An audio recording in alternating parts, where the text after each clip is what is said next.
আসসালামু আলাইকুম। তো আজকে একটা প্রবলেমের সলিউশন শেয়ার করব। সেটা হচ্ছে স্টিয়ারিং। গাড়ির যে স্টিয়ারিংটা, যেটা দিয়ে আমরা গাড়িকে কন্ট্রোল করি ডানে বামে সোজা। তো এই স্টিয়ারিংটার অনেকে বলে, যেমন আমার একটা ছোটো ভাই আমার ওইদিনকে ফোন করলো যে ভাইয়া, যখন গাড়িটা কিনলাম তখন স্টিয়ারিংটা অনেক স্মুথ ছিল, মানে ইজিলি এটারে ঘোরানো যায়। তো আমার 1 মাস পরে এটা এমন হার্ড হয়েছে, এখন হাত ব্যথা করে। তো এটা আসলে হওয়ার কারণ হচ্ছে কয়েকটা। আমরা যারা নতুন নতুন ড্রাইভিং শিখি, তাদেরকে ড্রাইভিং ইনস্ট্রাক্টর অনেক সময় বাই মিস্টেকেনলি বলে না।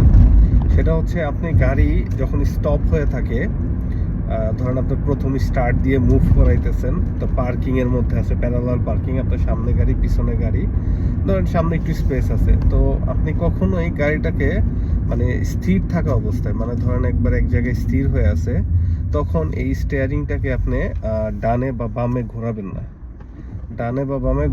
এটা অ্যাভয়েড করার চেষ্টা করতে হবে। যখন আপনি ডানে বামে এটা ঘোরাবেন, মানে এক জায়গায় স্থির থাকা অবস্থায়, তো তখন আপনার টায়ারটার উপরে প্রেশার পড়বে, প্লাস আপনার এই যে স্টিয়ারিং, যেগুলো অটো স্টিয়ারিং, মানে স্টিয়ারিং কিন্তু 2 ধরনের হয়। ম্যানুয়াল স্টিয়ারিং আজকাল নাই গাড়িতে। ম্যানুয়াল স্টিয়ারিংটা আপনার ঘোরানো অনেক হার্ড। আমাদের বাংলাদেশে আপনি ওই যে নসিমন যেগুলাকে বলি, মানে ওই যে চাইনিজ ইঞ্জিন দিয়ে যেগুলো, মানে ওগুলোর মধ্যে কিছু কিছু জায়গায় ম্যানুয়াল স্টিয়ারিং আছে, এখন হয়তো আধুনিক করে ফেলছে। তো এই যে অটো স্টিয়ারিংগুলো আছে, তো এইগুলো আপনি যদি গাড়ি স্টপ থাকা অবস্থায় আপনি স্টিয়ারিংগুলোকে ঘুরান ডানে বামে, এটার উপর প্রেশার পড়ে, এবং এটার উপর প্রেশার পড়ার কারণে আপনার এই স্টিয়ারিংটা আস্তে আস্তে নষ্ট হওয়া শুরু করে।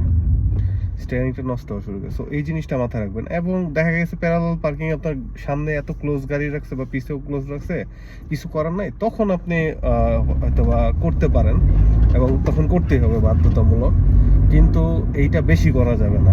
তো অনেকে আমরা কি করি, যারা নতুন ড্রাইভিং শিখছি, দেখা গেছে ড্রাইভিং লাইসেন্স পাওয়ার পরে কি হয়েছে, যে আপনি একা একা রাস্তায় বের হয়েছেন, তখন চিন্তা করেন যে আমি আগের থেকে একটু ঘুরায় তারপর বের হবো। তো তখন এই প্রবলেমগুলো স্টার্ট হয় গাড়িতে। তো আপনি প্রথম টের পাবেন না, দেখা গেছে 1-2 মাস পরে যে আপনার টায়ারও চলে গেছে, সামনের টায়ারটা, প্লাস আপনার স্টিয়ারিংও আস্তে আস্তে হার্ড হয়ে যাচ্ছে। তো টায়ারও এখানে আপনার ধরেন একটা নতুন টায়ার কিনতে গেলে 50 পাউন্ড পার পিস টায়ার পড়বে, আর পার্ট এক্সচেঞ্জের যে টায়ারগুলো আছে এগুলো আপনার 25 পাউন্ড 20 পাউন্ড করে পড়ে। তো এই জিনিসগুলো মাথায় রাখতে হবে। ইভেন যারা আমাদের এখানে লরি চালায়, তো লরি চালানোর ক্ষেত্রেও সেম কেস। লরির টায়ারগুলো অনেক এক্সপেন্সিভ, আপনার একটা 400-500 পাউন্ডের নিচে পাওয়া যায় না। তো অনেক লরি ড্রাইভারের এই কাজগুলো, মানে ড্রাইভারের উপরে কিন্তু গাড়ি ডিপেন্ড করে।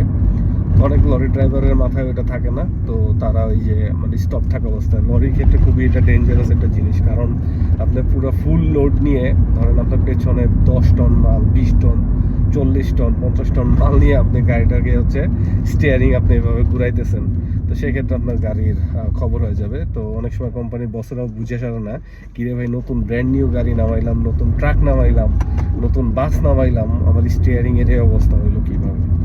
আর বাংলাদেশে যারা ড্রাইভার রাখছেন আপনার শখের গাড়ির জন্য, খেয়াল করবেন আপনার ড্রাইভার কি করতেছে, আসলে ড্রাইভার কি এই জিনিসগুলো করতেছে কিনা, যে গাড়ি থামা অবস্থায় সেই স্টিয়ারিং ঘোরাচ্ছে কিনা। সো সবাইকে ধন্যবাদ ভিডিওটা দেখার জন্য।